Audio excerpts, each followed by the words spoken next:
Good evening, ladies and gentlemen, and welcome to Heti TV's foreign language news broadcast. My name is Peter Gardos, and first for the news in English.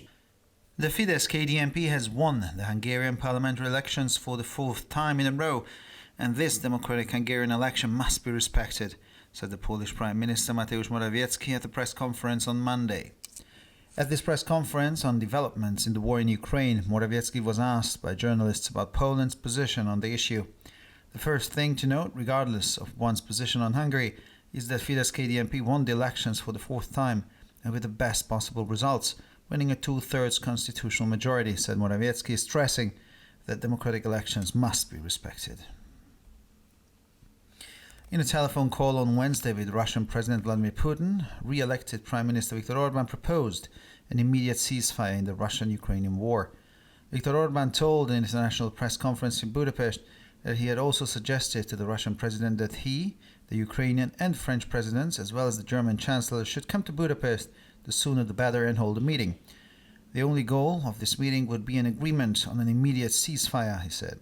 He added that the response was positive, but the Russian president said there were conditions for this, which he would have to agree with the Ukrainian president. He said that Hungary was so intransigent on peace because more than 200,000 Hungarians live in Transcarpathia, and Hungary was primarily responsible for their lives.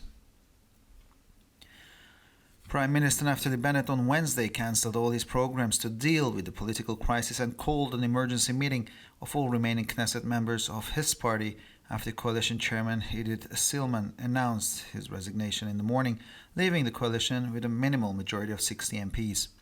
In theory, the government could remain in power with 60 seats until March 2023, when a new budget must be adopted, but if the 61 MPs needed to dissolve the Knesset were to be found and voted in favor, Yair Lapid would automatically become prime minister for a transitional period until the next government is formed following new elections.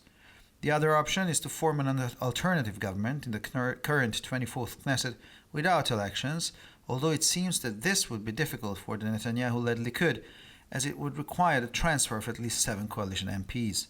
The Knesset is suspended until after Pesach, so no vote can be held for the time being. The European Commission is providing technical assistance to 17 EU member states, including Hungary, to phase out their dependence on Russian fossil fuels in line with the EU's plan for more affordable, secure and sustainable energy, said the Brussels-based body on Wednesday. The technical assistance will help member states to identify and implement the best policy reforms and investments to achieve common European ambitions in areas such as diversifying energy supply, accelerating the transition to renewable energy, and increasing energy efficiency, said the statement. It was recalled that following the Russian aggression against Ukraine, the European Commission published a call for technical assistance from member states. We are tightening up sanctions against Russia to put maximum pressure on the Kremlin.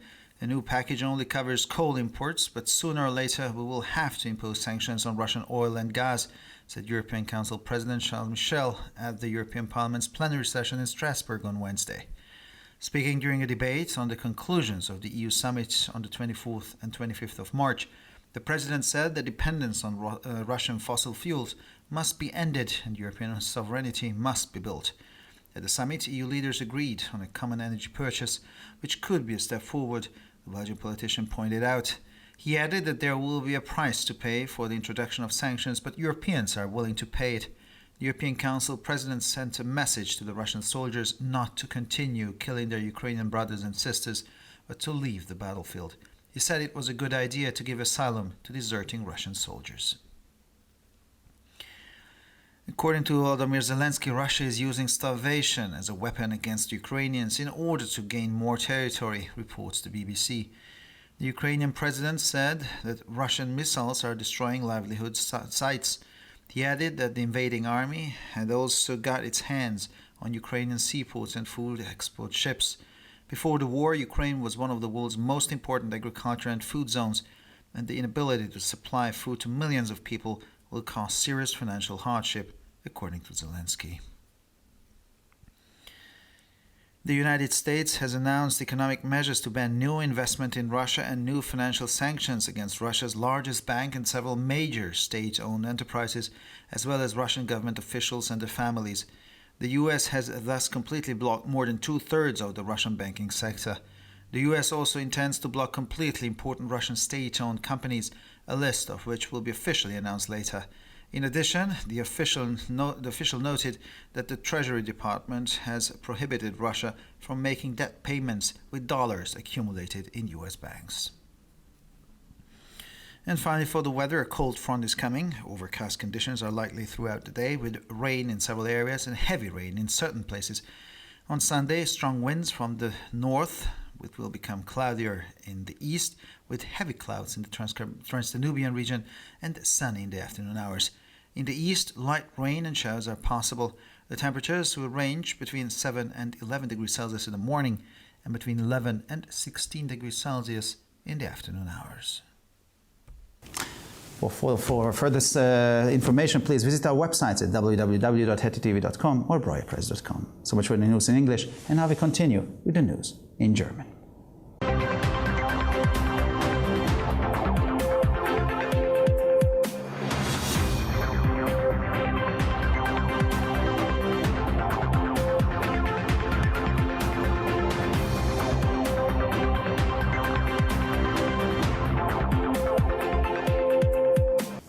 Schönen guten Abend, liebe Zuschauer. Mein Name ist Peter Gardosch und nun zu den Nachrichten auf Deutsch. Die Fidesz-KDNP hat die ungarischen Parlamentswahlen zum 4. Mal in Folge gewonnen und diese demokratische Wahl muss respektiert werden, erklärte der polnische Premierminister Mateusz Morawiecki am Montag auf einer Pressekonferenz. Auf dieser Pressekonferenz zu den Entwicklungen im Krieg in der Ukraine wurde Morawiecki von Journalisten nach der Position Polens in dieser Frage gefragt. Unabhängig davon, wie man zu Ungarn steht, muss man zunächst einmal feststellen, dass die Fidesz-KDNP die Wahlen zum 4. Mal gewonnen hat, und zwar mit dem bestmöglichen Ergebnis, nämlich mit einer verfassungsmäßigen Zweidrittelmehrheit, sagte Morawiecki und betonte, dass demokratische Wahlen respektiert werden müssen. In einem Telefongespräch mit dem russischen Präsidenten Wladimir Putin hat der wiedergewählte Ministerpräsident Viktor Orban am Mittwoch einen sofortigen Waffenstillstand im russisch-ukrainischen Krieg vorgeschlagen. Viktor Orban sagte auf einer internationalen Pressekonferenz in Budapest, er habe dem russischen Präsidenten auch vorgeschlagen, dass er, der ukrainische und der französische Präsident sowie der deutsche Bundeskanzler nach Budapest kommen und ein Treffen abhalten sollten, je früher, desto besser. Das einzige Ziel dieses Treffens wäre eine Vereinbarung über einen sofortigen Waffenstillstand, sagte er. Er fügte hinzu, dass die Reaktion positiv war, aber der russische Präsident sagte, dass es dafür Bedingungen gebe, die er mit dem ukrainischen Präsidenten vereinbaren müsse. Ungarn sei deshalb so unnachgiebig in der Frage des Friedens, weil in den Unterkarpaten mehr als 200.000 Ungarn lebten und Ungarn die Hauptverantwortung für deren Leben trage. Ministerpräsident Naftali Bennett sagte am Mittwoch alle seine Programme zur Bewältigung der politischen Krise ab und berief eine Dringlichkeitssitzung aller verbliebenen Knesset-Mitglieder seiner Partei an, nachdem der Vorsitzende der Koalition, Edith Silman, am Morgen seinen Rücktritt angekündigt hatte, wodurch die Koalition nur noch über eine minimale Mehrheit von 60 Abgeordneten verfügt. Theoretisch könnte die Regierung mit 60 Sitzen bis März 2023 an der Macht bleiben, wenn ein neuer Haushalt verabschiedet werden muss. Sollten sich jedoch die für eine Auflösung der Knesset erforderlichen 61 Abgeordneten finden und dafür stimmen, würde Yair Lapid automatisch Ministerpräsident für eine Übergangszeit bis zur Bildung der nächsten Regierung nach Neuwahlen werden. Die Alternative ist, ohne Neuwahlen eine alternative Regierung zu bilden, obwohl dies für den von Netanyahu geführten Likud schwierig zu sein scheint, da dafür mindestens 7 Koalitionsabgeordnete versetzt werden müssten. Die Knesset ist bis nach dem Pesachfest ausgesetzt, sodass vorerst keine Abstimmung stattfinden kann. Die Europäische Kommission stellt 17 neue EU-Mitgliedstaaten, darunter Ungarn, technische Hilfe zur Verfügung, um ihre Abhängigkeit von russischen fossilen Brennstoffen im Einklang mit dem EU-Plan für eine erschwinglichere, sicherere und nachhaltigere Energieversorgung zu beenden, teilte die Brüsseler Behörde am Mittwoch mit. Die technische Hilfe werde den Mitgliedstaaten helfen, die besten politischen Reformen und Investitionen zu identifizieren und umzusetzen und gemeinsame europäische Ziele in Bereichen wie der Diversifizierung der Energieversorgung, der Beschleunigung des Übergangs zu erneuerbaren Energien und der Steigerung der Energieeffizienz zu erreichen, hieß es in der Erklärung. Es wurde darauf erinnert, dass die Europäische Kommission nach der russischen Aggression gegen die Ukraine einen Aufruf zur technischen Unterstützung durch Mitgliedstaaten veröffentlicht hatte. Wir verschärfen die Sanktionen gegen Russland, um maximalen Druck auf den Kreml auszuüben. Das neue Paket betrifft zwar nur Kohlenimporte, aber früher oder später werden wir auch Sanktionen gegen russisches Öl und Gas verhängen müssen, sagte der Präsident des Europäischen Rates Charles Michel am Mittwoch auf der Plenartagung des Europäischen Parlaments in Straßburg. In einer Debatte über die Schlussfolgerungen des EU-Gipfels vom 24. und 25. März sagte der Präsident, dass die Abhängigkeit von russischen fossilen Brennstoffen beendet und die europäische Souveränität gestärkt werden müsse. Auf dem Gipfel einigten sich die Staats- und Regierungschefs der EU auf einen gemeinsamen Energieeinkauf, was ein Schritt nach vorne sein könnte, so der belgische Politiker. Er fügte hinzu, dass die Einführung von Sanktionen einen Preis haben werde, den die Europäer aber zahlen zu bereit sind.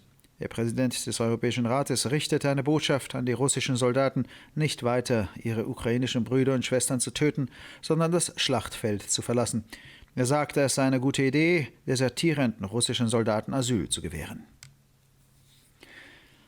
Laut Volodymyr Zelensky setzt Russland den Hunger als Waffe gegen die Ukraine ein, um weitere Gebiete zu erobern, berichtete die BBC. Der ukrainische Präsident sagte, russische Raketen zerstörten Lebensgrundlagen. Er fügte hinzu, dass die Invasionsarmee auch ukrainische Seehäfen und Lebensmittelexportschiffe in ihre Hände bekommen habe. Vor dem Krieg war die Ukraine eine der wichtigsten Agrar- und Lebensmittelzonen der Welt. Und die Unfähigkeit, Millionen von Menschen mit Lebensmitteln zu versorgen, wird laut Zelensky zu ernsthaften finanziellen Schwierigkeiten führen. Die Vereinigten Staaten haben wirtschaftliche Maßnahmen zu Verbot, Neuinvestitionen in Russland und neue Finanzsanktionen gegen die größte russische Bank und mehrere große Staatsunternehmen sowie gegen russische Regierungsbeamte und ihre Familien angekündigt. Damit haben die USA mehr als 2/3 des russischen Banksektors vollständig blockiert. Die USA beabsichtigen auch, wichtige russische Staatsunternehmen vollständig zu blockieren, wobei eine Liste dieser Unternehmen später offiziell bekannt gegeben werden soll. Der Beamte wies außerdem darauf hin, dass das Finanzministerium Russland untersagt hat, Schulden mit in US-Banken angehäuften Dollars zu begleichen. Und schließlich zum Wetter. Eine Kaltfront ist im Anmarsch. Im Laufe des Tages wird es wahrscheinlich bewölkt und in einigen Gebieten wird es regnen, stellenweise auch stark. Am Sonntag wird es bei starken Winden aus dem Norden im Osten etwas wolkiger, in der Region Transdanubien stark bewölkt und am Nachmittag etwas sonnig. Im Osten sind leichte Regenfälle und Schauer möglich. Die Temperaturen liegen im Schnitt bei 7 bis 11 Grad am Vormittag und zwischen 11 und 16 Grad am Nachmittag. Für weitere Nachrichten besichtigen Sie bitte unsere Webseiten www.hettitv.com sowie www.breuerpreis.com. Ich bedanke mich für die Aufmerksamkeit und nun zu den Nachrichten auf Französisch.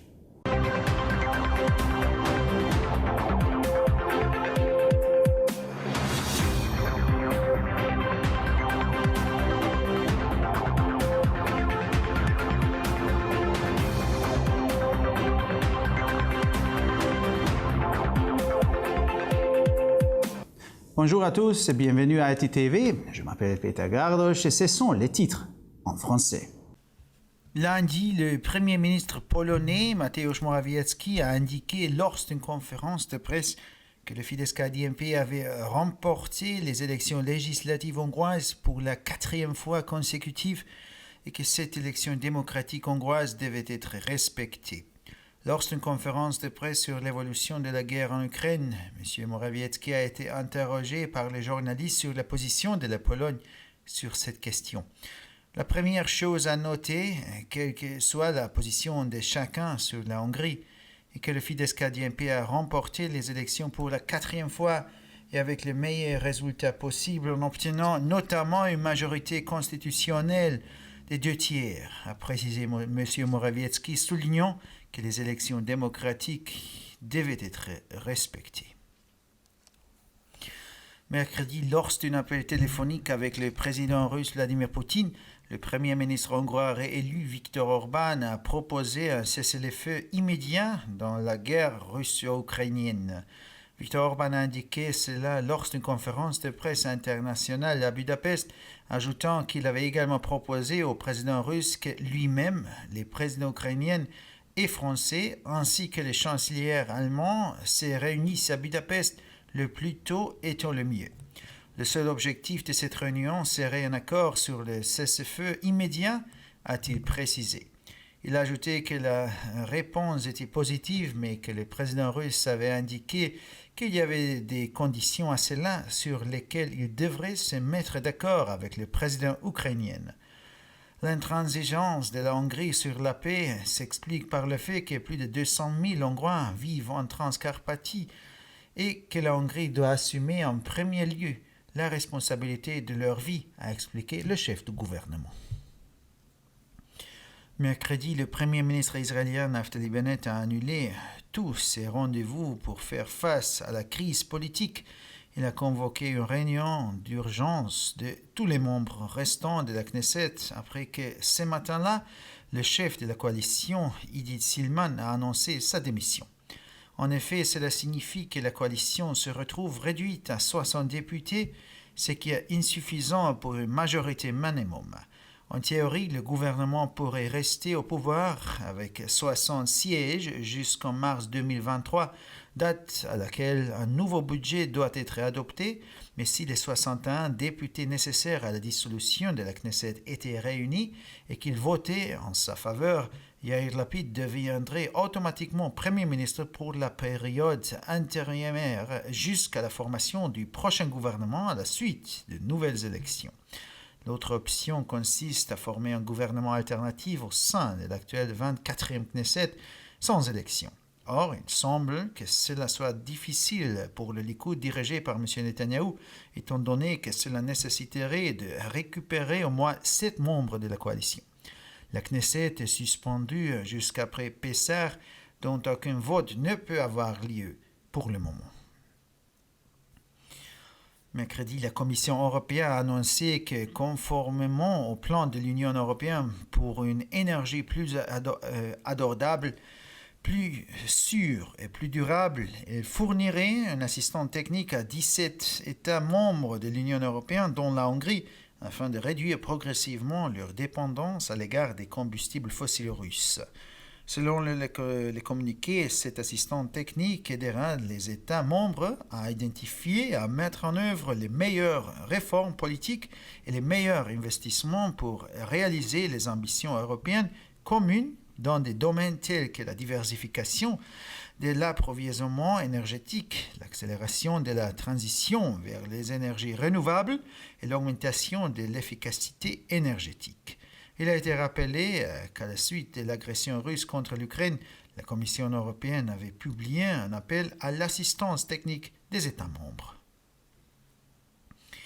Mercredi, lors de la session plénière du Parlement européen à Strasbourg, le président du Conseil européen, Charles Michel, a indiqué que, je cite, « Nous renforçons les sanctions contre la Russie afin d'exercer une pression maximale sur le Kremlin. Le nouvel ensemble ne concerne que les importations de charbon, mais tôt ou tard, des mesures sur le pétrole et même les gaz seront nécessaires. » Fin de citation. S'exprimant lors d'un débat sur les conclusions du sommet européen des 24 et 25 mars, le président a déclaré qu'il fallait mettre fin à la dépendance des combustibles fossiles russes et construire la souveraineté européenne. Lors du sommet, les dirigeants européens se sont mis d'accord sur des achats communs d'énergie, ce qui pourrait constituer un pas en avant, a souligné le responsable politique belge. Il a ajouté qu'il y aura un prêt à payer pour l'introduction de ces sanctions, mais que les Européens étaient prêts à les payer. Le président du Conseil européen a demandé aux soldats russes de ne pas continuer à tuer leurs frères et sœurs ukrainiennes, mais plutôt de quitter le champ de bataille. Il estime que c'est une bonne idée de donner l'asile aux soldats russes déserteurs. Selon Volodymyr Zelensky, la Russie utilise la famine comme arme contre les Ukrainiens afin de gagner plus de territoire, a rapporté la BBC. Le président ukrainien a précisé que les missiles russes détruisaient des sites permettant aux habitants de se nourrir. Il a ajouté que l'armée d'invasion avait également mis la main sur des ports maritimes ukrainiennes et des navires d'exportation de produits alimentaires. Avant la guerre, l'Ukraine était l'une des zones agricoles et alimentaires les plus importantes du monde. L'impossibilité de fournir des denrées alimentaires entraînerait donc de graves difficultés financières pour les millions de personnes, selon M. Zelensky. Les États-Unis ont annoncé des mesures économiques visant à interdire tout nouvel investissement en Russie ainsi que de nouvelles sanctions financières à l'encontre de la plus grande banque russe, de plusieurs grandes entreprises publiques russes ainsi que des responsables du gouvernement russe et de leurs familles. Les États-Unis ont ainsi complètement bloqué plus de 2/3 du secteur bancaire russe. Les États-Unis ont également l'intention de bloquer complètement les entreprises publiques russes importantes dont la liste sera annoncée officiellement plus tard. En outre, le fonctionnaire faisant cette annonce a également noté que le département du Trésor avait interdit à la Russie d'effectuer des paiements de dettes à partir des dollars accumulés dans les banques américaines. Et finalement, pour les météos, une vague de froid atteindra notre pays. Le ciel sera couvert pendant toute la journée. Il y aura de la pluie dans plusieurs régions. À certains endroits, une quantité importante de précipitations est prévue. Dimanche, avec un vent de nord vif, le ciel sera couvert dans l'est, tandis qu'en Transdanubie, les nuages laisseront un peu de place au soleil dans l'après-midi. Dans les régions de l'est, de faibles chutes de pluie et des averses sont prévues. Les températures moyennes évolueront entre 7 et 11 degrés le matin et entre 11 et 16 degrés dans l'après-midi. Pour encore plus d'actualités, visitez notre site internet attv.com et broyapresse.com. Merci de votre attention et maintenant, les nouvelles en espagnol.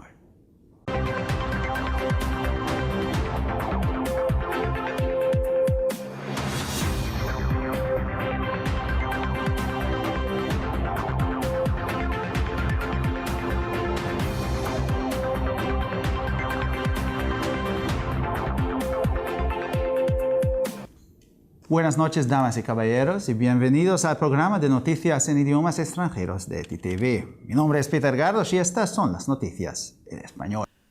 El Fidesz-KDNP ganó las elecciones parlamentarias húngaras por cuarta vez consecutiva y esta elección democrática húngara debe ser respetada, declaró el lunes el primer ministro polaco Mateusz Morawiecki en una rueda de prensa. En esta rueda de prensa sobre la evolución de la guerra en Ucrania, Morawiecki fue preguntado por los periodistas sobre la posición de Polonia en este asunto.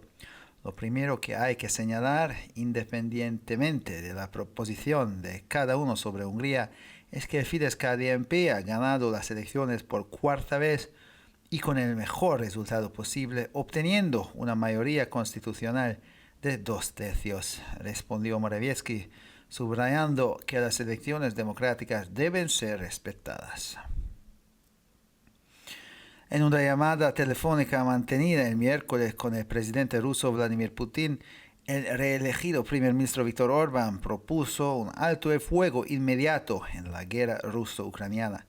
Viktor Orbán declaró en una rueda de prensa internacional en Budapest que también había sugerido al presidente ruso que él, los presidentes ucraniano y francés y el canciller alemán vinieran a Budapest cuanto antes mejor y celebraran una reunión. El único objetivo de esta reunión sería un acuerdo sobre un alto el fuego inmediato, dijo. Añadió que la respuesta fue positiva, pero el presidente ruso dijo que había condiciones que tendría que acordar con el presidente ucraniano. El primer ministro declaró que Hungría era tan intransigente con la paz porque más de 200.000 húngaros viven en Transcarpatia y Hungría es la principal responsable de sus vidas.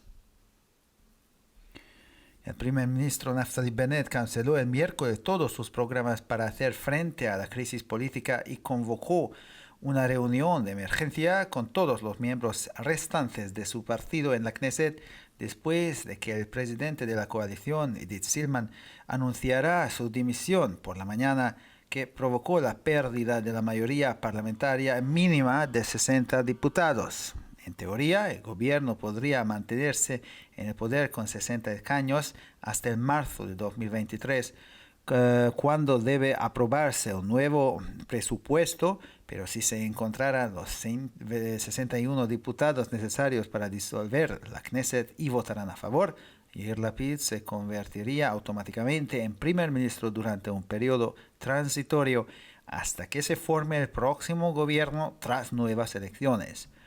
La otra opción es formar un gobierno alternativo en la actual 24ª Knesset sin elecciones, aunque parece que esto sería difícil para el Likud liderado por Netanyahu, ya que requeriría la transferencia de al menos 7 diputados de la coalición.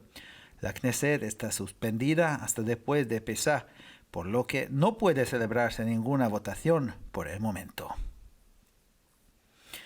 La Comisión Europea está prestando asistencia técnica a 17 Estados miembros de la UE, entre ellos Hungría, para que gradualmente eliminen su dependencia de los combustibles fósiles rusos en consonancia con el plan de la UE para lograr una energía más asequible, segura y sostenible, informó el miércoles el organismo con sede en Bruselas. Según el comunicado, la asistencia técnica ayudará a los Estados miembros a identificar y aplicar las mejores reformas políticas e inversiones para alcanzar las ambiciones europeas comunes en ámbitos como la diversificación del suministro energético, la aceleración de la transición a las energías renovables y el aumento de la eficiencia energética. Se recordó que tras la agresión rusa contra Ucrania, la Comisión Europea publicó una convocatoria de asistencia técnica para los Estados miembros. Estamos endureciendo las sanciones contra Rusia para ejercer la máxima presión sobre el Kremlin. El nuevo paquete solo cubre las importaciones de carbón, pero tarde o temprano tendremos que imponer sanciones sobre el petróleo y el gas rusos, dijo el presidente del Consejo Europeo Charles Michel en la sesión plenaria del Parlamento Europeo en Estrasburgo el miércoles. En su intervención durante un debate sobre las conclusiones de la cumbre de la UE de los días 24 y 25 de marzo, el presidente afirmó que hay que acabar con la dependencia de los combustibles fósiles rusos y construir la soberanía europea. En la cumbre, los líderes de la UE acordaron una compra común de energía, lo que podría ser un paso adelante, señaló el político belga. Añadió que la introducción de sanciones tendrá un precio, pero los europeos están dispuestos a pagarlo. El presidente del Consejo Europeo envió un mensaje a los soldados rusos para que no sigan matando a sus hermanos ucranianos, sino que abandonen el campo de batalla. Dijo que era una buena idea dar asilo a los soldados rusos desertores. Según Volodymyr Zelensky, Rusia está utilizando el hambre como arma contra los ucranianos para ganar más territorio, informa la BBC. El presidente ucraniano dijo que los misiles rusos están destruyendo los lugares de subsistencia. Añadió que el ejército invasor también ha puesto sus manos en los puertos marítimos ucranianos y en los barcos de exportación de alimentos. Antes de la guerra, Ucrania era una de las zonas agrícolas y alimentarias más importantes del mundo y la imposibilidad de suministrar alimentos a millones de personas provocará graves dificultades económicas, según Zelensky. Estados Unidos ha anunciado medidas económicas para prohibir nuevas inversiones en Rusia y nuevas sanciones financieras contra el mayor banco ruso y varias grandes empresas estatales, así como contra funcionarios del gobierno ruso y sus familiares. De este modo, los Estados Unidos ha bloqueado por completo más de 2/3 del sector bancario ruso. Los Estados Unidos también pretende bloquear por completo importantes empresas estatales rusas, cuya lista se anunciará oficialmente más adelante. Además, el funcionario señaló que el Departamento del Tesoro ha prohibido a Rusia realizar pagos de deuda con dólares acumulados en bancos estadounidenses. Y finalmente, por el tiempo, se acerca un frente frío. Es probable que se den condiciones de nubosidad durante todo el día, con lluvias en varias zonas y de una cantidad notable en algunos lugares. El domingo, con fuertes vientos del norte, estará más nublado en el este, con densas nubes en la región del Transdanubio y un poco más soleado por la tarde. En el este es posible que se produzcan lluvias ligeras y chubascos. Las temperaturas tendrán una media de entre 7 y 11 grados por la mañana y de entre 11 y 16 grados por la tarde. Para más noticias, visite nuestras páginas web www.gttv.com o www.broyerpress.com. Muchas gracias por su atención y ahora seguimos con las noticias en hebreo.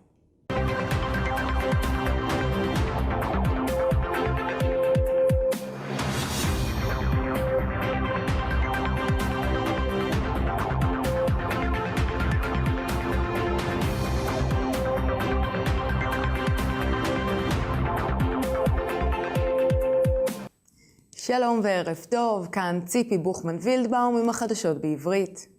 מפלגת פידס KDNP זכתה בבחירות לפרלמנט בהונגריה בפעם הרביעית ברציפות, ויש לכבד את הבחירות ההונגריות הדמוקרטיות הללו. כך אמר ראש ממשלת פולין מטאוש מורוויצקי במסיבת עיתונאים ביום שני. במסיבת עיתונאים על ההתפתחויות במלחמה באוקראינה נשאל מורוויצקי על ידי עיתונאים לגבי עמדתה של פולין בנושא. בראש ובראשונה, ללא קשר למערכת היחסים שלנו עם הונגריה, מפלגת פידס KDNP ניצחה בבחירות בפעם הרביעית, ועם תוצאות טובות ביותר, תוך השגת רוב חוקתי של 2/3. כך השיב מורוויצקי והדגיש כי יש לכבד את הבחירות הדמוקרטיות. ויקטור אורבן, שנבחר מחדש כראש ממשלה, דיבר ביום רביעי בטלפון עם הנשיא פוטין והציע הפסקת אש מיידית במלחמה של רוסיה עם אוקראינה. ויקטור אורבן דיווח על כך במסיבת עיתונאים בינלאומית בבודפשט, והוסיף כי גם הציע לנשיא רוסיה, שהוא נשיא אוקראינה וצרפת וקנצלר גרמניה, יגיעו לבודפשט בהקדם האפשרי לפגישה. המטרה היחידה של פגישה זאת תהיה הסכם על הפסקת אש מיידית, כך אמר. הוא הוסיף כי התגובה חיובית, אך נשיא רוסיה אמר ששניים אליהם צריך להסכים הנשיא האוקראיני. ראש הממשלה אמר שהונגריה תומכת בפתרון רגוע, מכיוון שיותר מ-200,000 הונגרים חיים בטרנס-קרפטיה, ולהונגריה אחראית קודם כל לשלומם. ראש הממשלה נפתלי בנט ביטל ביום רביעי את כל תוכניותיו כדי להתמודד עם המשבר הפוליטי, וכינס ישיבה יוצאת דופן של כל חברי הכנסת הנותרים במפלגה, לאחר שנשיאת הקואליציה עידית זילמן הודיעה בוקר על התפטרותה, וכך הקואליציה ירדה ל-60 איש והפסידה את הרוב שלה. תאורטית הממשלה יכולה להישאר עם 60 מנדטים עד מרץ 2023, אז יהיה צורך לאמץ תקציב חדש, אך אם 61 חברי כנסת יצביעו לפירוק הכנסת, יאיר לפיד יהפוך אוטומטית לראש ממשלה עד שתקום ממשלה חדשה לאחר הבחירות החדשות. האפשרות הנוספת היא להקים ממשלה חלופית בכנסת ה-24 הנוכחית ללא בחירות, אם כן נראה שקשה לליכוד בראשות נתניהו לעשות זאת, שכן יהיה צורך לפחות ל7 חברי כנסת מהקואליציה לעשות זאת. הכנסת בפגרה עד סוף פסח, כך שעדיין לא ניתן לערוך הצבעה.